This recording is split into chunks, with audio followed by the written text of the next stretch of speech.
第6條，好，小美閱讀咗一篇文章咧，咁佢就發現咧豆入邊咧有一種嘅澱粉酶嘅抑制劑，咁即係點啊？有呢隻嘢會點啊？酶做唔到嘢，澱粉酶做唔到嘢啦嚇 ，OK， 佢可以防禦昆蟲 ，OK。佢好奇呢隻澱粉酶呢隻劑咧，到底喺人嗰度發唔發揮到作用？好，咁如果你覺得佢真係發揮到作用嘅話，咁佢係同我哋嘅咩？我哋邊度會整到澱粉酶咧？喺邊度發揮到作用咧？口腔啦，仲有一度胰臟有澱粉酶啦，係咪？咁可能會唔會都可以抑制到佢哋咧嚇 ？OK。咁所以咧，喂，如果真係得嘅話，咁啊可能可以控制體重喎嚇 ，OK？ 點解咧？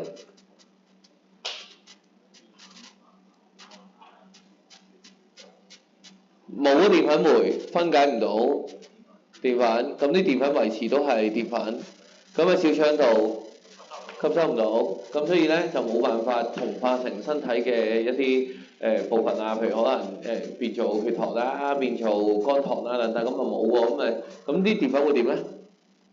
係啊，屙翻出嚟啊！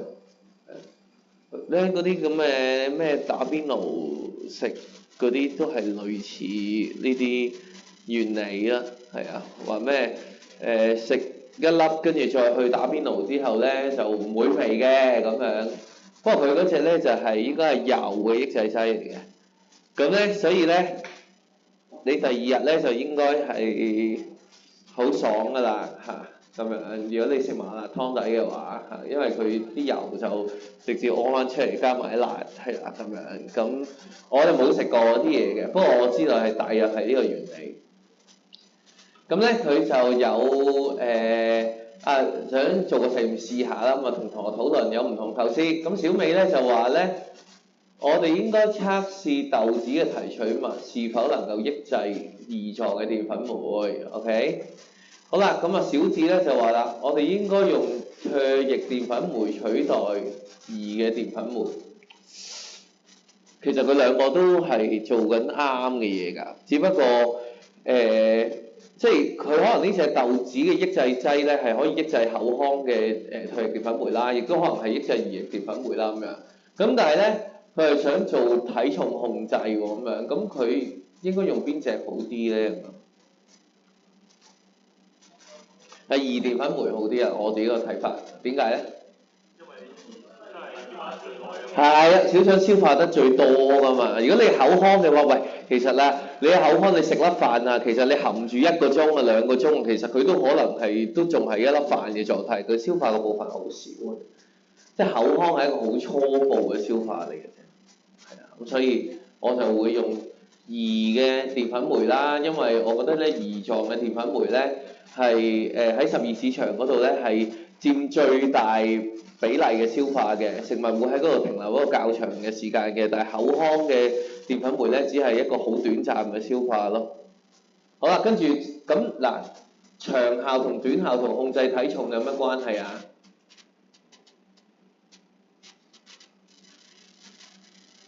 咁嗱，我會加一句總結嘅就係，如果嗰隻咁啊豆類嘅提取物係抑制口腔嘅澱粉酶，只能抑制口腔澱粉酶嘅話咧，對控制體重根本個影響係很微嘅，係咯咁樣。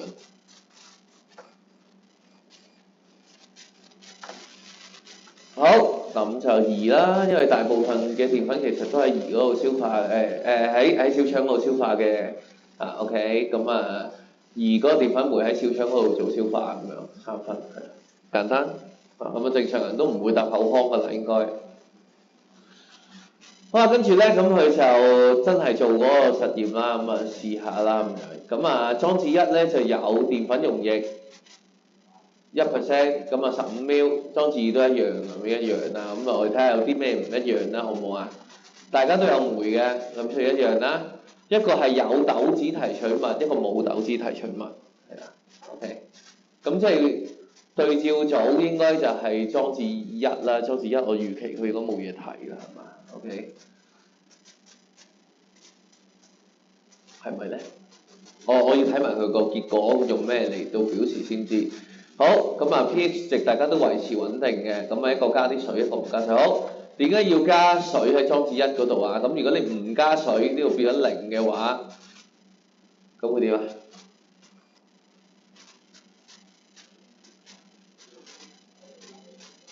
係啊，溶液體積不一啦，係咪啊？裝置1與裝置2嗰個溶液體積就會變咗不一樣啦，咁咪點啊？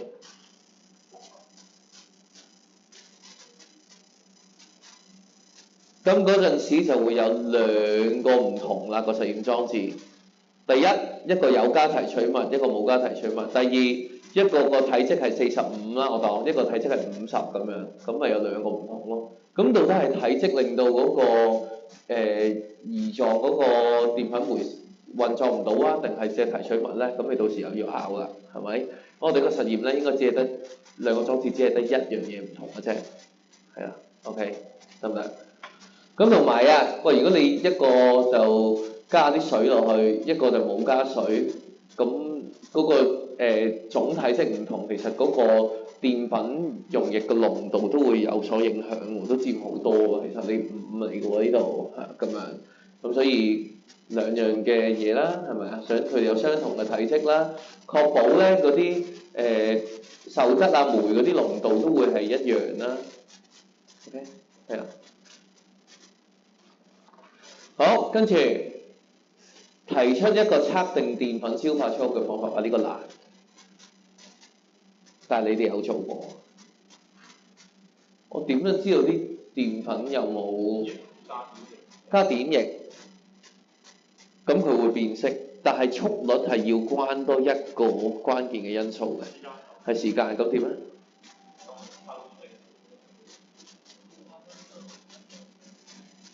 時間同碘液要點做啊？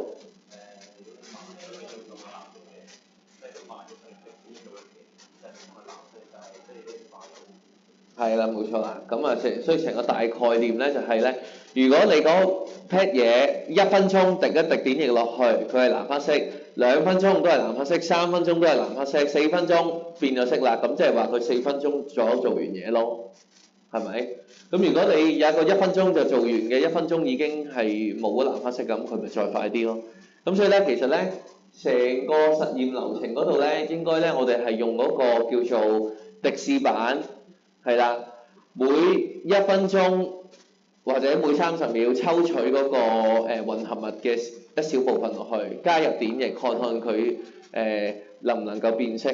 如果佢係不能變色嘅話，代表反應已經完結。係啦，咁我哋就可以推斷嗰個速率。OK， 呢個第一個方法啦。其實仲可以有第2個方法嘅。因為你澱粉咧就係會分解做麥芽糖嘅，麥芽糖咧係還原糖嚟嘅，還原糖我哋可以用本納德嘅，咁但係本納德咧如果你要計速率咧就煩啦，因為本納德咧佢一有嗰個嘅還原糖佢就會變專紅色沉澱物㗎啦，你共熱嘅時候，咁所以咧其實我哋可以一段時間之後共熱之後睇下佢個專紅色沉澱物刮翻出嚟嘅，睇下佢個量啊。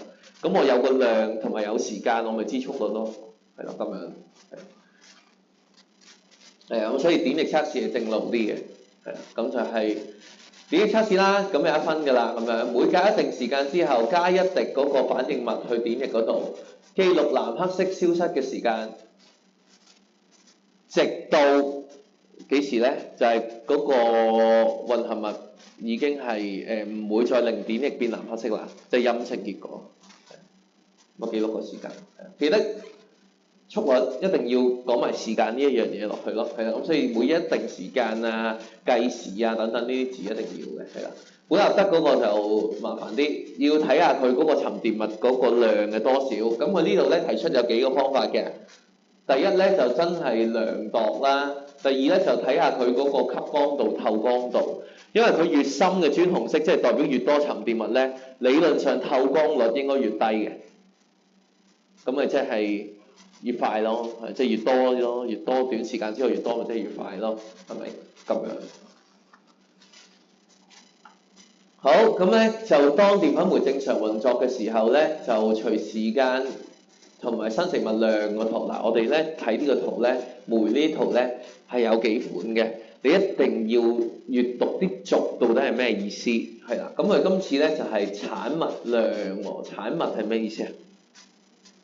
生成物質係邊隻啊？葡萄糖啦，還原糖啦，係咪？咁咧呢個生成物咧唔會無止境咁樣上升嘅喎，點解？乜嘢用晒啊？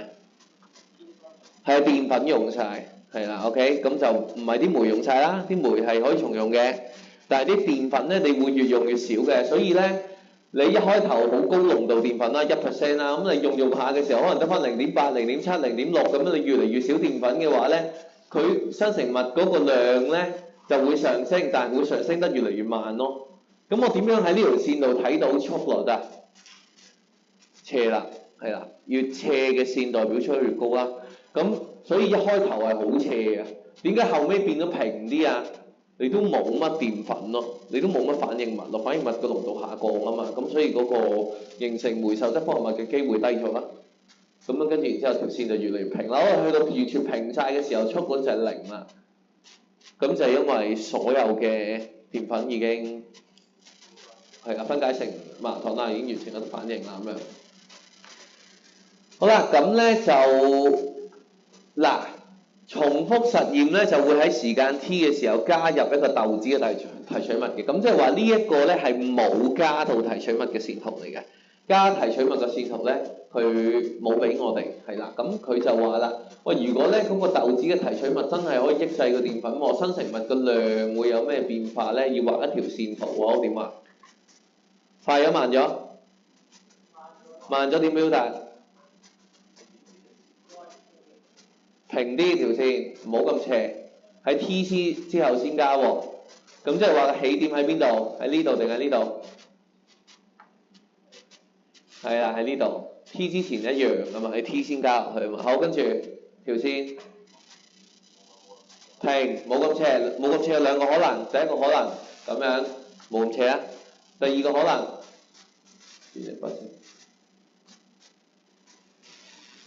咁樣。我畫得衰啊！咁樣邊個？紅定藍？我覺得係紅色喎。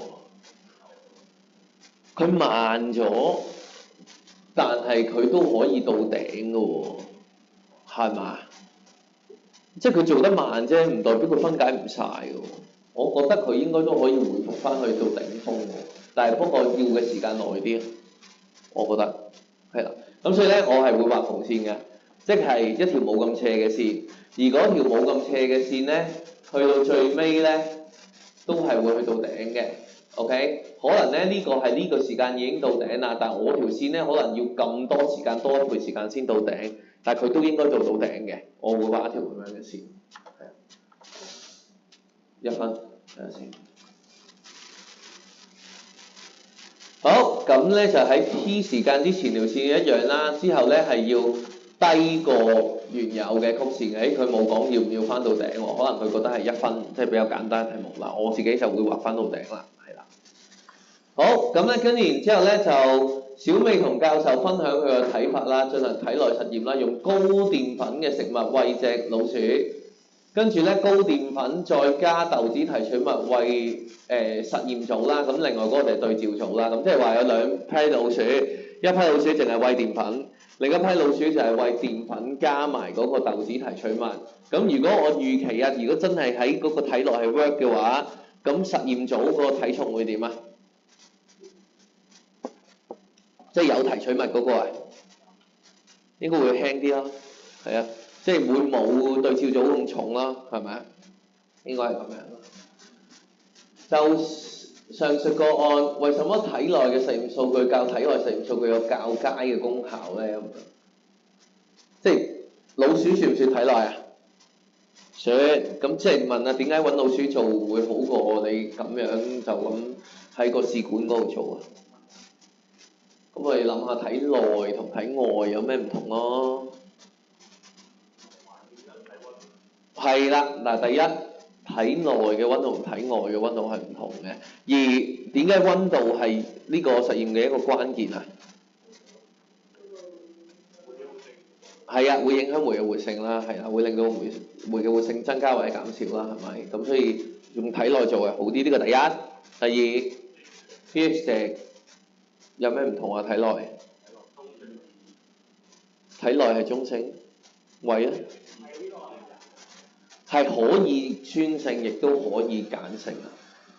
喺個體內，因為佢食咗嘅時候咧，佢先係我當老鼠都同我哋一樣嘅話咧，個口腔係先嘅一個微鹼性啦，落到胃嗰度就會酸性啦，去到個小腸嗰度咧就會變翻係微鹼性喎，7至8咁樣。咁所以其實佢係會經歷一個 pH 值嘅改變嘅，而 pH 值嘅改變咧係絕對有可能破壞咗嗰個提取物嘅，係嘛？咁我會諗到呢兩樣啦，不過一分又簡單少少啦，係啊。咁佢就話有多項因素，佢就冇列舉嗰個因素出嚟啦，係啦咁樣。咁如果你識講埋嗰個體温同埋 pH 值咧，就即係一個比較完美嘅答案啦。好啦，除咗監測小鼠嘅體重之外咧，咁教授就提議餵小鼠之後咧，要抽下佢血液做分析嘅喎。咁啊，佢應該測佢血液嘅邊一種啊咁樣。血糖啦，係咪咁啊？血液嘅成分我哋學過幾隻啫，可能係啲抗體多唔多啦，紅血球多唔多啦，血氧多唔多啦，血二氧化碳多唔多啦，血糖都係我哋其中一個啊嘛。咁好明顯啦，其實佢攞嚟就度澱粉，澱粉會變葡萄糖噶嘛，最終咁葡萄糖咪變血糖咯。咁所以如果佢能夠抑制咗嘅話，嗰組個血糖應該係會低啲嘅，係啊。好，咁所以佢就叫你預期佢會點啊？如果構思可行嘅話，咁所以我會預期對照咗個血糖，即係冇落豆子嗰個提取物嗰個血糖會點啊？高啲，因為佢分解到啊嘛，佢分解到變到葡萄糖，變到葡萄糖即係入咗血啦，即係血糖會高啲啦。咁而實驗組咧係會低啲嘅，預期係咁樣。對照組係會上升得較緩慢，或者係水平較實驗組水平較低，係 OK 得唔得？係學到好散啊啲分。好，嗱呢題真係考創意啦！你問我都唔識。咁佢就話喂嗰個澱粉酶嗰個抑制劑點樣幫助啲豆預防昆蟲啊咁樣，我真係唔識喎。嗱我估啊。即係分解唔到啲澱粉。我知啦。昆蟲食幾多，屙幾多，跟住然之後佢就冇能量生長，所以佢就會死，係啦。有可能。我另一個諗法咧就係、佢啲昆蟲可能食嘢之前要掠啲口水出嚟消化嘅，佢就啲酶就運作唔到，咁所以佢掠完出嚟之後啜唔到啲甜嘅汁液，可能啊，我覺得咁睇下答案先。嗱呢啲要考創意啊，佢都係出1分嘅啫，所以唔能夠消化豆嘅澱粉冇能量就會選擇其他食物啦。OK， 唔會食呢個豆啦。OK， 好，可以啦，差唔多。好，以下照片係用人工智能程式生成㗎，咁佢咧個句子就係話啦，一張拍攝到香港在某岩岸進行考察的相片，佢哋正在研究沿岸生物嘅分佈同埋風度。我相信原版都係黑白嘅，因為印彩色好貴嘅，咁所以我哋應該睇到嘅嘢係一樣嘅。咁啊，因為考牌嗰萬幾個學生啊嘛，萬幾個學生印一頁彩色3毫，我當3、4毫紙一頁嘅話，都幾廿萬㗎啦，冇錢啦嚇。咁所以咧就應該係都係黑白嘅嚇咁樣。佢話圖片咧缺少咗2項必要嘅裝備喎，就唔能夠如實反映句子嘅要求喎。咁佢句子嘅要求係咩啊？研究岩岸嘅分佈同埋風度。嗱，你係咁噏一紮樣乜出嚟啦？到底係樣乜咧？我哋學過3樣嘅，我哋只能夠揀2樣啫，係咪？佢話缺少2個裝備。先講樣方先啦，樣方就係嗰個正方形框框啦。你冇嗰個框框，你點能夠數到嗰個數量咧？咁你冇數到個數量，又點能夠睇到嗰個風度咧？因為你風度一定要有數量噶嘛，係咪？咁所以陽方佢有冇一個圖？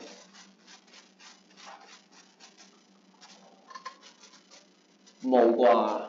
係咯，冇。好，另外仲有樣咩咧？陽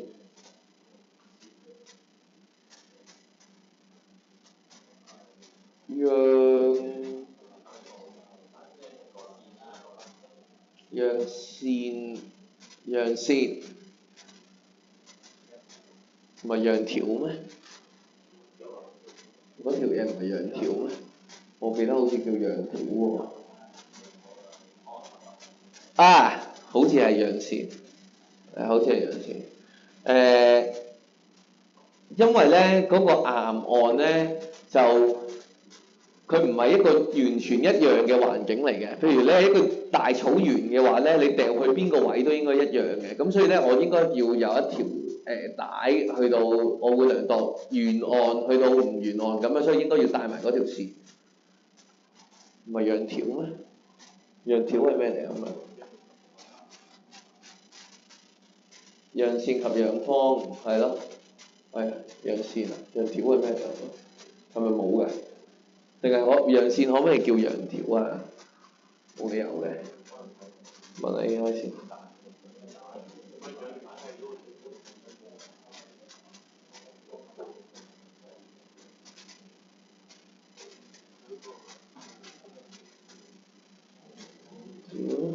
生物考察咪陽帶係帶埋個陽方去啊嘛，係咯。陽帶係一個陽帶法啊，係一個方法嚟嘅。佢陽方同陽線先係嗰啲工具啊嘛。係咪冇陽條啊？係喎，冇陽條喎。唉，算啦。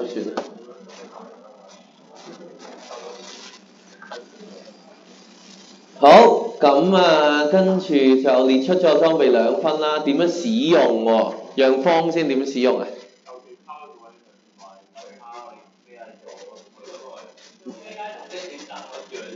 唔係隨機拋喎，今次你要喺一致嘅環境先係隨機拋嘅喎。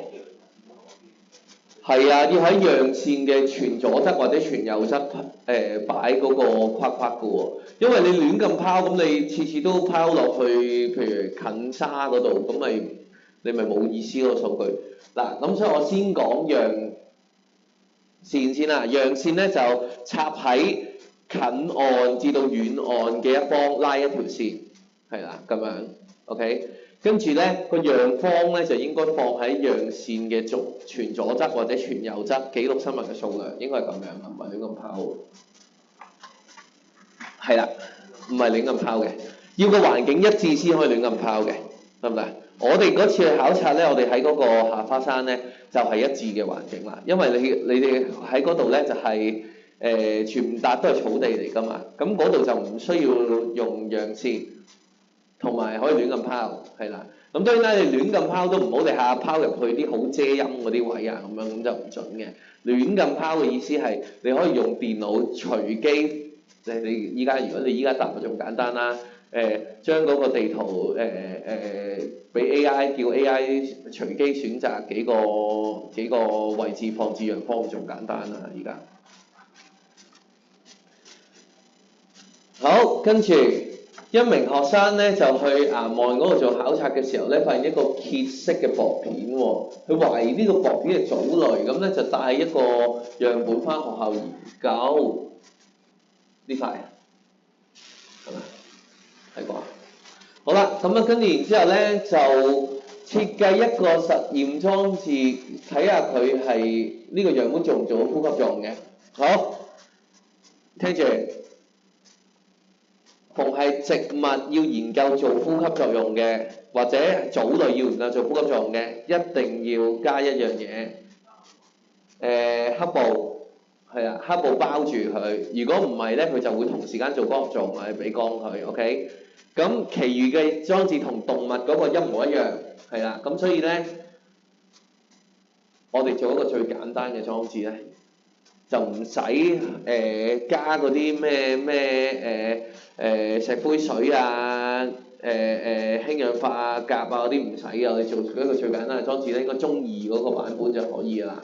就係畫一支試管，個底加碳酸氫鹽指示劑，跟住然之後咧就擸嗰個藻類落去，吊住吸翻蓋。跟住然之後咧就包鋁紙或者包黑布都得，如果試管就包鋁紙簡單啲，咁啊包翻個黑布。預期個正反應咧就係、如果佢做到呼吸作用嘅話，佢呢個碳酸鹽指示劑會由紅色變做黃色，呢個最簡單嘅版本都 OK 嘅。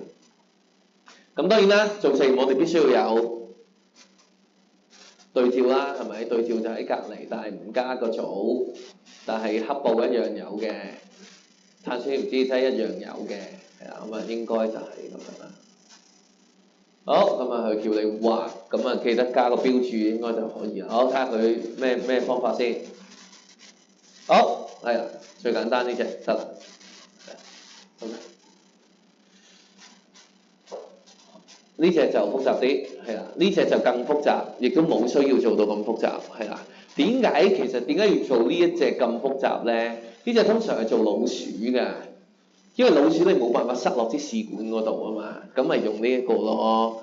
咁蟲仔你中意都有玩過蟲仔啦，即係捉嗰啲蟲咧釘落去個網嗰度吊住佢，蟲仔都唔使用呢個啦，係啦。咁樣呢個通常係大型嘅生物嘅老鼠咁樣先要用呢個嘅。好，喺正常嘅情況底下，藻類嘅自由基水平，我唔知咩叫自由基，係會體內平衡維持喺某個水平嘅。OK， 好啦，咁但係脫水嘅時候咧，藻類就會整好多自由基出嚟喎，係會破壞咗個細胞構造嘅喎。咁呢4個鐘頭期間咧，我哋睇下佢嗰個組織嗰個含水量嘅變化咧，就係本身咧佢未脫水嘅就有100% 含水量。之後就慢慢跌啦，慢慢跌到落去咁樣，跌到落去得翻5%。喂，人哋俾 percent 你先係 percent 喎。佢如果俾冇單位嘅嘢，你哋唔好揀乜佢係 percent 喎。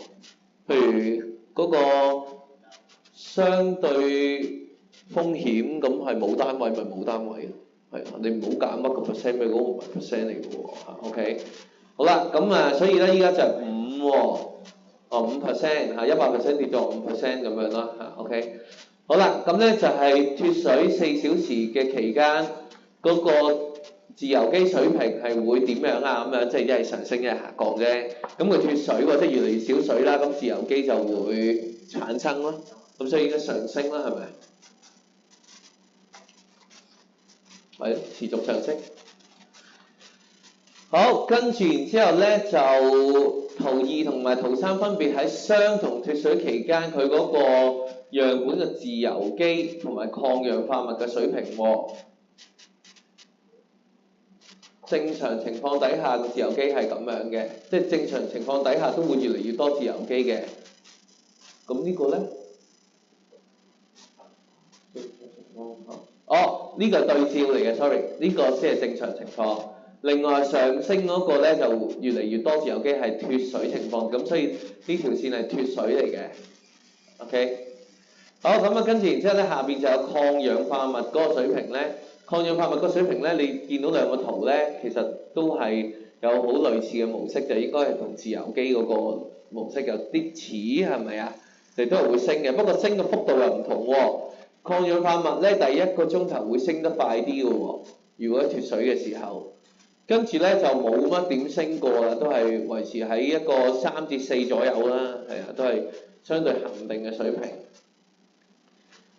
咁你話根據圖2同埋圖3，抗氧化物喺協助藻類面對脫水嘅時候有咩重要角色㗎？要喺個圖嗰度講出2個證據。嗱，你係唔識嘅，即係要即刻諗啊，要即刻分析個圖嗰度諗。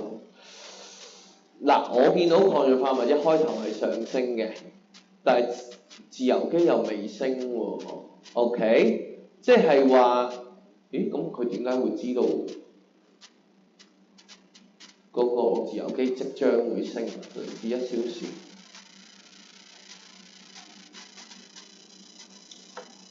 圖2同圖3啊，定係？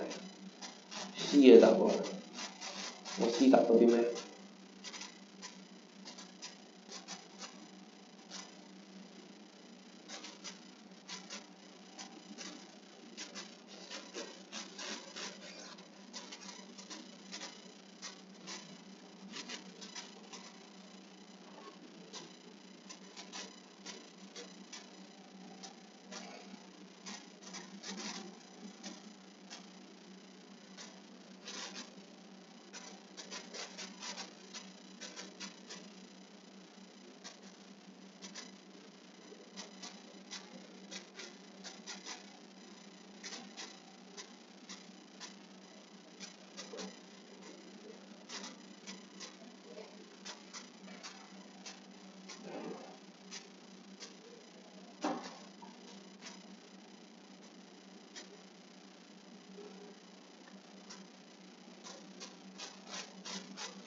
我知道啦，就係咧，其實原來一開頭個脱水嗰1個鐘咧，啲自由基冇乜點升過，即係話咧，其實佢脱水嘅初期咧，即係脱水都有分脱得多、脱得少噶嘛。其實脱得少嘅時候咧，啲自由基咧係唔會產生嘅，係要脱到低過40，啲自由基先會叭叭聲咁升嘅。咁所以咧，應該咧，其實咧，佢係一脱水嘅時候，佢已經有整自由基。但係點解呢個時候啲自由基都冇升啊？就係因為同個抗氧化物結合咗啊！咁所以咧，譬如我整多咗10個自由基，但係我同時間咧，我又整多咗10個抗氧化物，咁呢個抗氧化物就同個自由基結合咗，跟住咧就所以阻止咗個自由基上升啊！咁但係你去到後期嘅時候咧，你頂唔順啊，因為咧你啲自由基咧升得太過誇張，譬如咧我最多只能夠整到3個單位嘅抗氧化物嘅啫，你整30個自由基出嚟，咁我中和唔晒，咁所以自由基就叭叭聲咁升。咁所以咧，我覺得咧就係抗氧化物咧係可以喺植物脱水嘅初期嘅時候咧，抑制嗰個自由基上升嘅。咁點解我會睇到咧？就係喺脱水嘅時候，抗氧化物個濃度上升，自由基理應上升水平，但是它沒有上升，係啦，咁樣。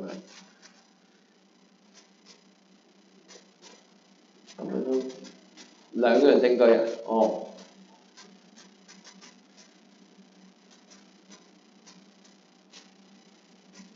第2個證據，佢講喎。